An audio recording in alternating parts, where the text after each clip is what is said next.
It's always special, and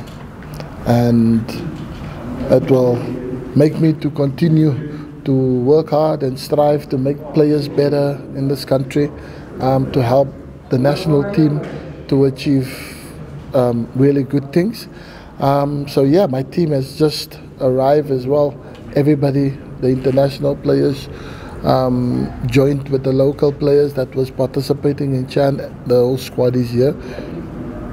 So now, yeah, we're just getting ready to prepare for Gambia, which we know is not going to be easy. It was my first game in charge of the national team against Gambia, and we finished 3-3. Very tough game against a coach that people in Kenya know very well. He had huge success at Gor Mahia. So now he comes back to Kenya, but I think, yeah, this time around, I think having spent so much more time with the players, we've evolved since the first time we played Gambia. So yeah, I'm looking for home advantage, and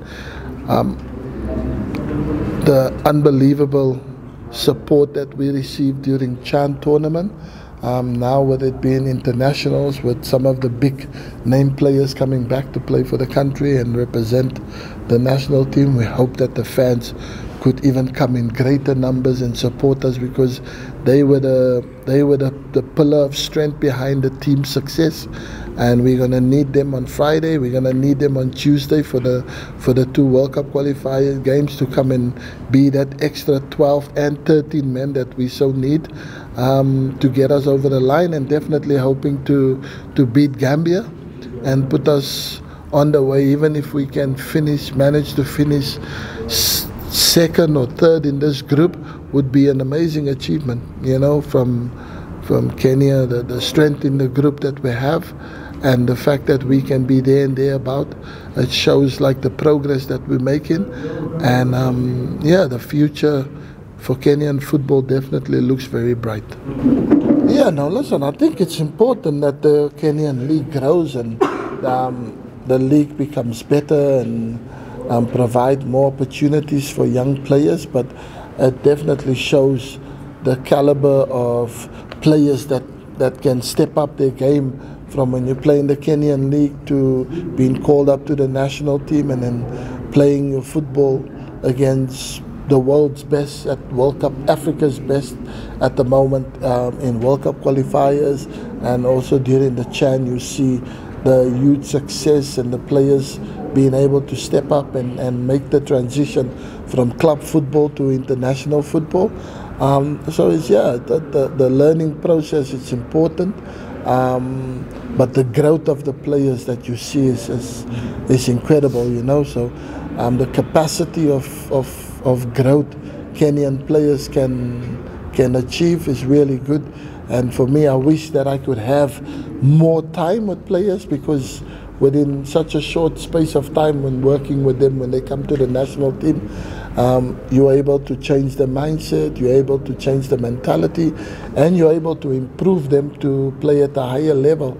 So I want to have a really good relationship, try and have good relationship with clubs and local coaches, because, you know, just to have camps in between, to have these players come and train and work with me and my technical team during this time will help the players' growth also, and it will help the league to improve, because the players are improving fastly when they play in the national team. So we want them to take this form down to club level as well, and then also help improve the players that they play with at the club level, and then the league will definitely improve as well fast. Yeah, listen, I was once young myself, and I had a coach who believed in me, that saw what not many people saw, other than myself, and I was able to thrive and made the most of the opportunity that I was given.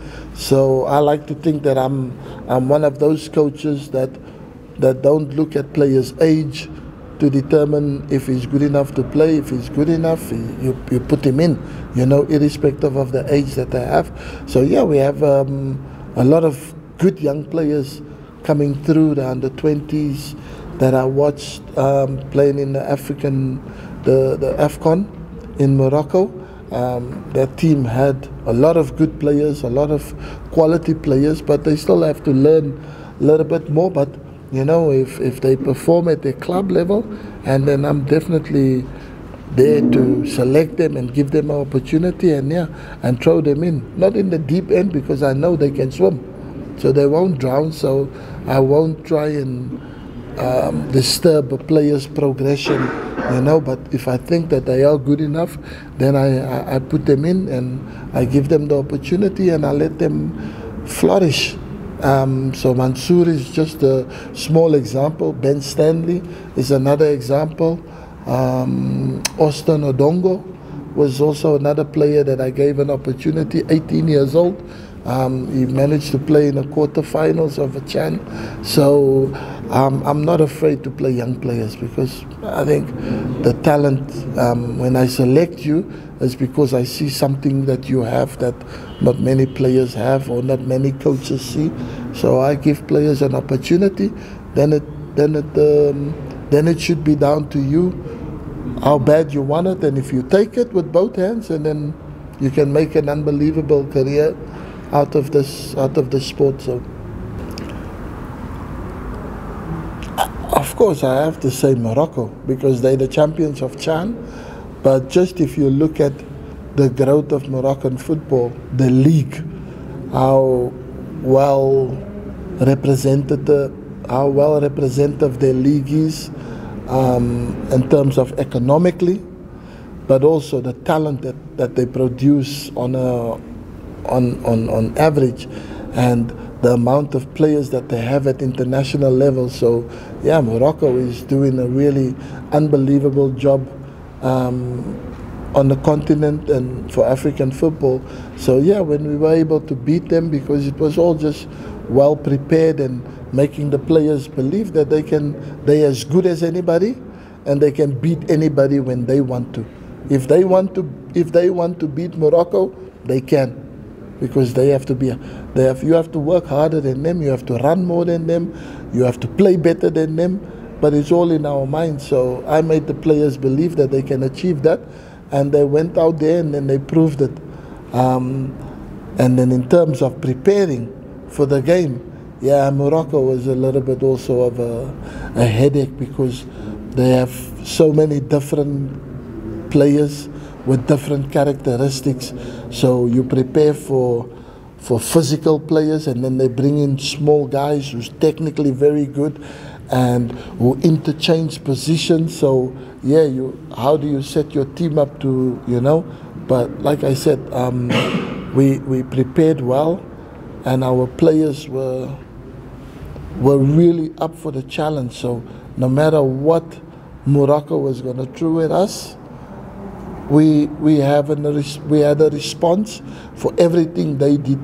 And even when we went down to 10 men, we made it more impossible for them. So yeah, so I think Morocco, but every team in our group was very difficult. But Morocco, just with the variations, different types of players that they have in the squad, was difficult to prepare for. And that's why they end up winning the championship, the CHAN, because they didn't face us in that final.